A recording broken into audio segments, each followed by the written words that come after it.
Hey, Slim. What's going Um, on? you talked about it at the beginning of the year. You know how it was a goal of yours to be Defensive Player of the Year, and now a lot of talk about it. I mean, the top names up for consideration for that title. You're mentioned in it. Just kind of wanted to know your thoughts about kind of backing up what you said, being mentioned amongst some of the top and finalists for that award. Hmm. Um, I'm gonna be honest.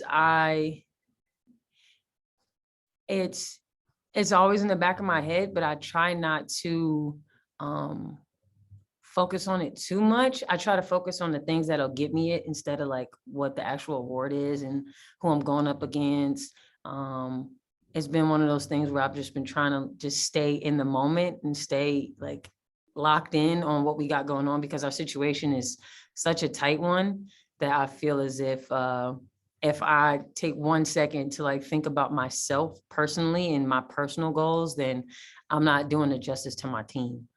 And my team needs me. And like I had said before, in the past, if I get depoyed, I get it, and then that means that my team is the best team. But now I'm kind of realizing that it's like, well, shit, my team's gonna be the best team. Our team's gonna be the best team regardless.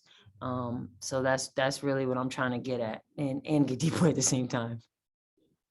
Along those same lines, can you take me through the process of taking that mentality that you had against Lloyd the other night and bringing that to Atlanta with you? With the tough guards they got as well coming up tomorrow night. Yeah, I mean, in a sense, I kind of asked for it, being that I've committed myself to the defensive end.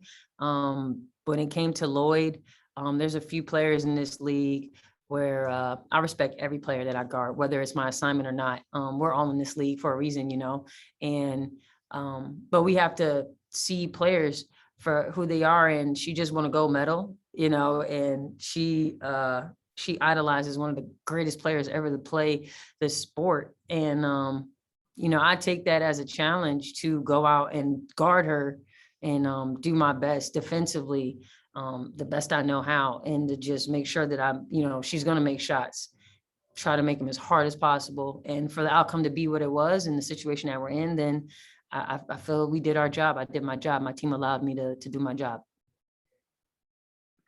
Roz Golden-Wude with Spectrum.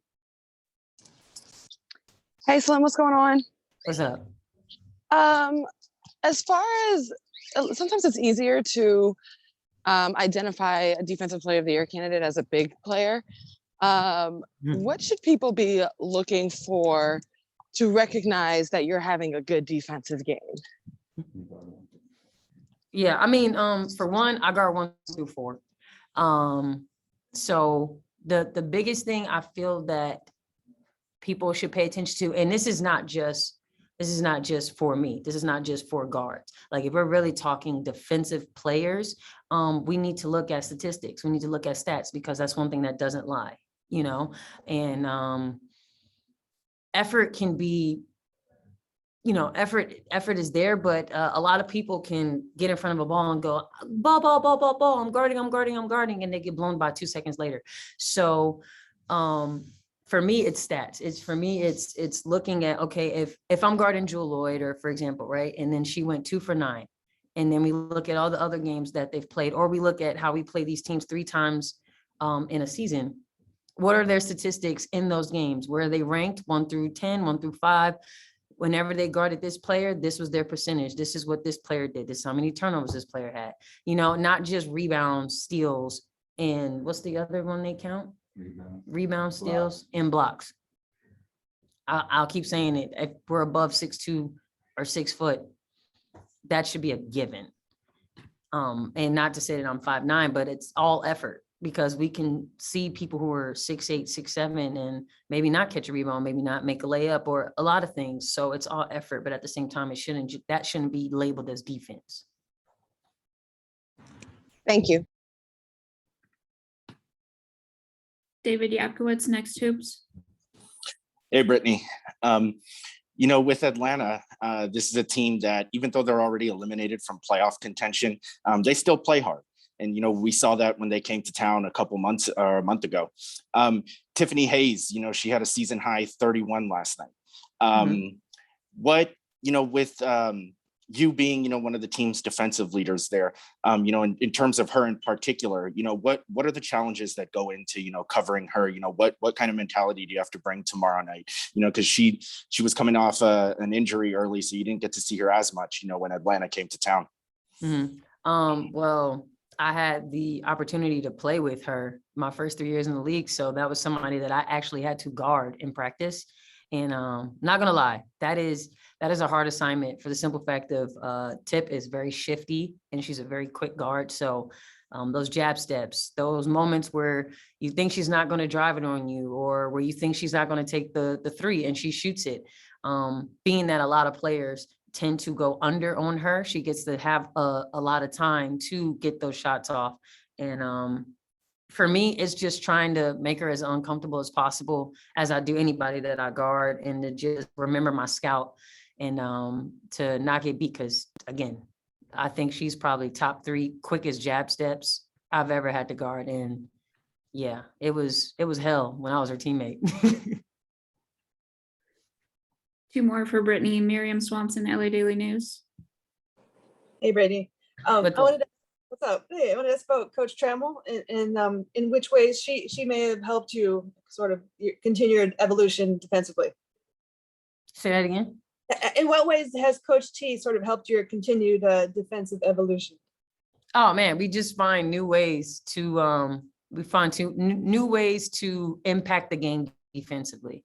Whether I do it subconsciously and then I'll do something in the game, or I see something in the game or in practice, and I'll go to her and I'll be like, hey, what about this? Can we do this? All right, I'm thinking about going for this still. Could I do it? Like, do you think it's possible? We have those type of talks, and I'm glad that we have that type of dialogue to be able to do that, because then she might go back to Fish and go, hey, Fish. And now it's like a thumbs up for me to try and do it in the game, or practice it, to just so everybody can see, because it's not just me. I can't just think about myself and what I want to steal and do. I put my teammates in a situation where if I go for the steal, they have to, you know, have my back as I have theirs. So yeah, I talk to LT a lot about just trying to find new ways to impact the game defensively. Last one for Brittany. Chris Camello, Nightcast Media. Hey, Brittany, how are you? I'm good. How are you? I'm doing good. I'm doing good. I was just curious. Do you have any WNBA players that you looked up to defensively, or even in the NBA that you've watched and been like, that player's got it? I'm just curious on that. So there are 3, right, that pop in my head. Not while I was growing up, but just I admire all aspects of the game, right? And I'd say I admire Catch because of her being a 2-way player. That's always been my goal, to be one of the greatest 2-way players ever. And I look up to Catch a lot in that sense. Elena Beard, obviously, because I want to say that she was probably the most frustrating guard to try and get by. And I will say Drew Holiday in the league. Now I'm a huge fan of him, even before the Bucks and their championship run. I've always was a fan of his because of how efficient and how defensively able he is. I don't know what word to use, but that man's defense is top tier. His hands, the way he goes after the ball, I look up to that. So I watch him a lot. Thanks, Brittany. Thanks, Nat. Thank you, guys. Questions for Coach Fisher. We'll start with Miriam Swanson, LA Daily News. Hey, Coach. You guys obviously are coming off a pretty fun win. What do you take from that? How do you keep it going? You know, what'd you learn, and how can you put it toward the next game? Yeah, I mean, I think hopefully the biggest thing we learned is, you know, how to manage our thought process, you know, our energy, our ability to focus on, you know, the small details in a situation where, you know, there's an expectation that you have to win in order to, you know, advance, quote unquote. You know, that's something that is good to have experience in and with, especially for a new group. You know, we have an entirely new team than we did a year ago, than we had 2 years ago. So, you know, hopefully those experiences of, you know, Thursday night not handling it well and then being able to find a way to be better the next game, you know, hopefully that's something we can build on. Rashawn Haylock, Spectrum. Hey, Coach. Hey, Sean. Hey, how's Atlanta different with Hayes? I know she didn't play the first game, and then I mean she's kind of thrown in there the second game when they came out here. But now she's got her legs back under her. What does she bring? How does she make that team different? Yeah, I mean, I think anytime, you know, any team adds an all-star caliber player, you know, back to their group, you know, they're better. And I think Hayes in particular, you know, her length and her size combined with the ability to get places off the dribble, it just presents more problems for you defensively against a team that already has, you know, really dynamic guard play. So, you know, she's a really good player, relentless in terms of having an attack mentality. And, you know, when she's shooting the basketball well from the perimeter, she's just a really tough cover. So, you know, definitely adds a few elements to, you know, to the defensive game plan, but, you know, not ones that we're surprised with. Like she's been good in this league for a while. David Yapkowitz, Next Hoops. Hey, Coach. You know, the other night you talked about how it's kind of difficult to really focus, you know, on the task at hand at times when you're paying attention to the standings, you know, when you're hoping, you know, this team wins, this team loses, as you're trying to get into the playoffs here. Just how do you keep the team focused, you know, on this final couple days of the season, you know, and just kind of what's the mindset around the team right now, you know, as we head into tomorrow night's game? Yeah, I mean, I think it's really difficult in the W, to be honest, with what these women have to manage. You know, it's not only, you know, watching the standings and, you know, trying to see who's going to get in a league that's, you know, it's a really tough league to compete in when there are 12 teams and 8 of those teams are going to make the postseason and 4 are out. But then when you combine that with, you know, a high percentage of players in the W are also thinking about having to report to another country in the next week or two, depending on how the team does.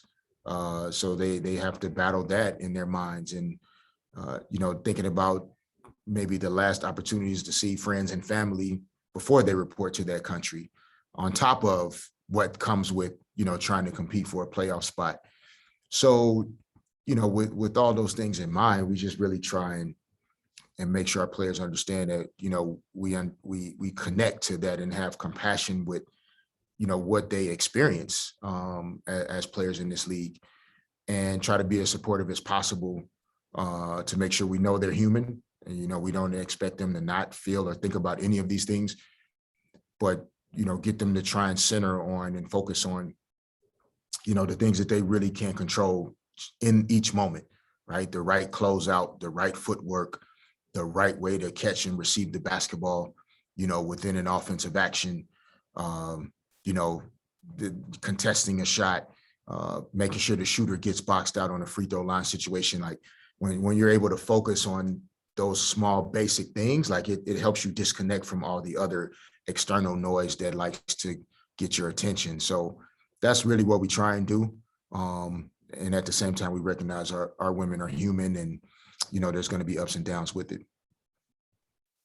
We'll end with Roz Gold and Wnba, Spectrum. Hey, Coach, what's up? Hey, Roz. Hey, so, you know, if you look at how different the start and the games were between the Sun and the Storm, it's tremendous. And I'm wondering if you recognize that as the game against the Storm was going, were there signs coming into the game, the locker room, immediately as the game was being played, that the team was going to be so dominant? No, I mean, I think, you know, whenever you're competing against, you know, a team as good as Seattle's, even without, you know, Breonna Stewart, you know, there's no way to think that you're going to dominate the game, you know, until it's over and you realize the final score is what it is. But, you know, you really have to keep playing. I think, you know, early in that game, you know, for us, like seeing the basketball go in, you know, I think was really important to our ability to get some separation in that game. Like our defense has really anchored us all season. And, you know, to see some players hit some shots, you know, Brittany Sykes trusting her perimeter shot early in that game, knocking down a three. You know, Erica Willer getting herself going, you know, offensively. I thought those were really good signs. You know, Nia Coffey making good offensive plays. And so those are things that, you know, I think help us to have confidence as a team, as a staff that, you know, this is going to be a good night. And, you know, I think that was the difference. Like we really didn't see the ball go in at all against Connecticut early in that game. And it's like their confidence continued to grow each possession and ours went down after each possession. So just some early positive feedback. You know, I think for a team like ours that has been through a lot of up and down and inconsistencies with, you know, who's in and who's out and, you know, competing really hard, but coming up short, like sometimes that early positive feedback, you know, it energizes the group. And last but not least, like the fans that chose to come out and support us, like, you know, watching the film back and seeing the number of people that came out to finish our home regular season was just, it was great to see. Our players had friends and family in town that wanted to support that event. And I think all of that made a difference in why we were so good. Thank you. Thanks. Thanks, Coach. Thank you.